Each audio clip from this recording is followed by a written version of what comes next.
నిరంజన్ రెడ్డి గారి వల్ల వనపర్తి జిల్లాలో మళ్ళా బీఆర్ఎస్ పార్టీ జన్మలో కోలుకోలేని దెబ్బ పడ్డది. ఆయన చేసిన అవినీతి, ఆయన చేసినటువంటి అన్యాయం, ఆయన బీసీల మీద పెట్టినన్ని కేసులు, ఆయన ఉద్యమకారుల మీద పెట్టినన్ని కేసులు, ఇవన్నీ ఒక్కొక్కరు చెప్పుకొని కళ్ళలో రక్తం వచ్చేటట్టు ఏడుస్తున్నారు. ఒక్కటి కాదు, మూడు ఫామ్ హౌస్లు కట్టుకున్నారు. ఆయన ఒక్కసారి ఎమ్మెల్యే అయితే, ఒకసారి మంత్రి అయితే. కానీ అందులో అసైన్ భూములు ఉన్నాయని చెప్తున్నారు. అందులో ఆర్డీఎస్ కోసం సేకరించినటువంటి భూములు ఉన్నాయని చెప్తున్నారు. మొత్తం కృష్ణా నది కంప్లీట్ గా ఒక కాలువ అంతా మీ ఫామ్ హౌస్ లకి వెళ్ళిపోతుందని చెప్తున్నారు. దాని మీద మరి ఎందుకు ఇప్పుడు కాంగ్రెస్ గవర్నమెంట్ ఎంక్వైరీ చేస్తలేదు? ఏం అండర్స్టాండింగ్ ఉన్నది? మరి నిరంజన్ రెడ్డి గారు చేసినటువంటి అవినీతి కేసీఆర్ గారికి తెలియదా? లేకపోతే ఈ అవినీతి పైదాకా పోకుండా హరీష్ రావు గారు కాపాడినరా? ఈ అవినీతి పైన తెలిస్తే కేసీఆర్ గారు నిరంజన్ రెడ్డికి టికెట్ ఇవ్వరని చెప్పి కాపాడినరా? ఇప్పుడైతే మీడియా ద్వారా నేను కేసీఆర్ గారి దృష్టికి తీసుకెళ్తున్నాను. ఇట్లాంటి నాయకుల్ని ప్రజల మీద రుద్దడం ఎందుకు? ఈమె పుచ్చు వంకాయ సచ్చు వంకాయ అనేదో మాట్లాడుతున్నట. నిరంజన్ రెడ్డి గారు, మీరు మా తండ్రి వయసులో ఉన్నారు కాబట్టి చాలా మర్యాద ఇచ్చి ఈ అంశాలన్నీ చాలా గౌరవంగా చెప్తున్నా నేను.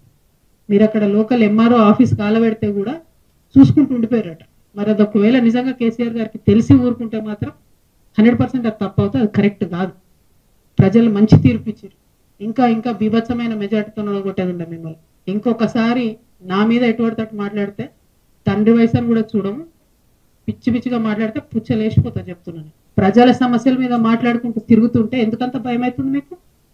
మీరు అంత తెలివితేటలు ఉన్నోళ్ళు అయితే, అంత గొప్పోళ్ళు అయితే, కేసీఆర్ గారు మీకు వ్యవసాయ శాఖ మంత్రి ఇస్తే ఎంత పని చేయాలి కాన్స్టిట్యున్సీకి? ఇట్లా పీడించుకొని తింటారా?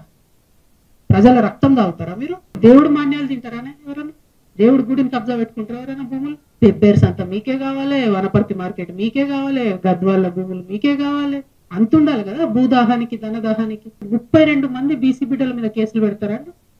ఒక్కసారి కాదు, రెండు సార్లు జైలుకు పంపించారు ఒక్కొక్కరిని. అయితే ఏమన్నా రాచరికమా? ఊరేస్తారా ఎందుకు? నెక్స్ట్ ఈయన హరీష్ రావు గారు మనిషి కాబట్టే ఏమి చర్యలు ఈయన మీద కాంగ్రెస్ ప్రభుత్వం తీసుకుంటుందని నేను బలంగా నమ్ముతున్నాను. ఒక్క విషయంలో ఎంక్వైరీ చేసిరా? ఎన్ని టీవీ ఛానల్ వచ్చి స్టోరీలు చేసుకోపోయినాయి? ఏమైంది ఎంక్వైరీ? మరి స్వర్గంలో ఉన్న పెద్ద మనిషి మీ మామగారు చూసి సిగ్గుపడుతుంటారు మిమ్మల్ని. నా పేరు చెడగొట్టినా బాబా, మీరు మీ మనుషులు పెట్టి మీరు మాట్లాడి ఎటువంటి ఎందుకు మాట్లాడాలి నా మీద? నేను ఒక ఆడబిడ్డగా నన్ను ఒక పార్టీ నుండి ఒక్క మాట అడగకుండా నన్ను సస్పెండ్ చేస్తే నా పని నేను చేసుకుంటూ ప్రజల కష్టాలు తెలుసుకోవడానికి పోతున్నా. రిటార్ట్ మీరు ఇష్టం వచ్చినట్టు మాట్లాడితే బాగుండదు. నేను చెప్తున్నా, ఒళ్ళు దగ్గర పెట్టుకొని చేసిన అలిగేషన్ కి జవాబు ఇవ్వండి. అంతేగాని విమర్శ చేస్తాం, పర్సనల్ గా మాట్లాడతాం, ఆడపిల్ల కదా ఏమంటదిలే అనుకుంటున్నాం. ఈ వనపర్తిలో మాత్రం నిరంజన్ రెడ్డి గారు ఉంటే ఈ నాయకత్వంలో బీఆర్ఎస్ పార్టీ ఇక్కడ బతికి బట్టగట్టే క్వశ్చనే లేదు.